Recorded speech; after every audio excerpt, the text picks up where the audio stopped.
और अब सत्य और तथ्य में कल, आज और कल की कहानी। छत्रपति शिवाजी महाराज के लिए सम्मान और श्रद्धा का भाव किसी राज्य की सीमा का मोहताज नहीं है।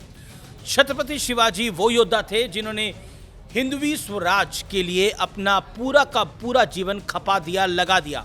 ये शिवाजी महाराज का ही मार्गदर्शन था कि एक दौर में मराठों ने पूरे भारत पर भगवा लहरा दिया था, फहरा दिया था। लेकिन आज सियासत ऐसी हो चुकी है कि बड़ी बेशर्मी से शिवाजी महाराज के मान सम्मान के साथ खिलवाड़ करने से भी नहीं चूकते।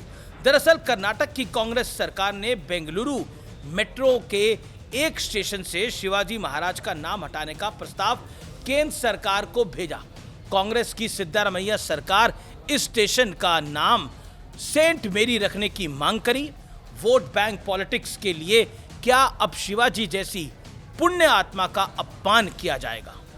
लेकिन अब बात सोच की निकली है तो दूर तलक जाएगी। मैं आपको थोड़ा पीछे लेके जाने जाता हूं। ये तो आज हो रहा है, लेकिन कल क्या होता था और आगे क्या होगा, कल, आज और कल मैं आपको पूरा बताता हूं। मैं आपको 1930-1933 के दौर में लेकर चलता हूं। इलाहाबाद की नैनी जेल से पंडित जवाहरलाल नेहरू ने अपनी बेटी इंदिरा गांधी को चिट्ठियां लिखी, जिन्हें 1934 में एक किताब ग्लिम्पसेस ऑफ वर्ल्ड हिस्ट्री के तौर पर पब्लिश कराया गया। इस किताब के अध्याय 91 में नेहरू ने छत्रपति शिवाजी के बारे में लिखा था।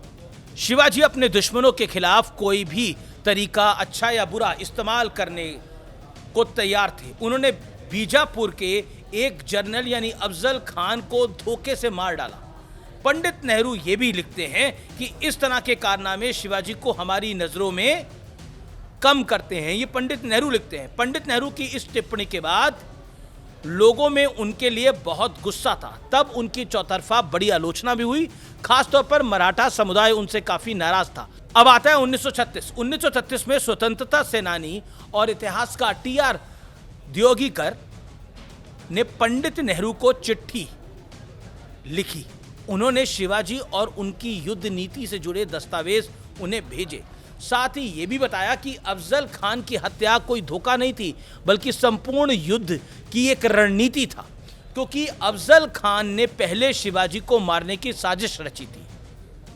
26 मार्च 1936 को पंडित नेहरू ने द्योगीकर को जवाबी चिट्ठी लिखी, जिसमें उन्होंने अपनी गलती मानी और कहा जेल में किताब बिना रेफरेंस मटेरियल के लिख दी गई थी। मुझे सिर्फ मेरी मेमोरी और कुछ पुराने नोट्स का ही सहारा था। ग्लिम्पसेस ऑफ वर्ल्ड हिस्ट्री को के दूसरे एडिशन से पंडित नेहरू ने अपनी गलती को सुधार लिया। लेकिन सवाल है कि अगर किसी महापुरुष के बारे में जानकारी का अभाव था तो उनके बारे में लिखने की क्या आवश्यकता थी? शिवाजी को मानने वाले लोगों की भावनाओं की क्या कोई अहमियत नहीं थी?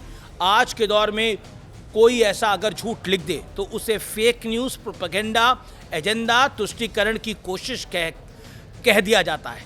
उस दौर में पंडित नेहरू ने ये लापरवाही क्यों की, इसका राज कहें या फिर इसकी असल वजह तो वही जानते हैं। लेकिन इन गलतियों पर आज तक जैसे पर्दादारी डाली जाती रही है, वो काफ़ी हैरान करने वाली बात है। ट्रांसपेरेंसी की वकालत करने वाले इस मुद्दे पर कभी सड़क पे नहीं उतरे। इसी डबल स्टैंडर्ड ने सेकुलरिज्म के नाम पर आज तक देश को ठगा है। लेकिन अब सच परत दर परत रोज बाहर आ रहा है।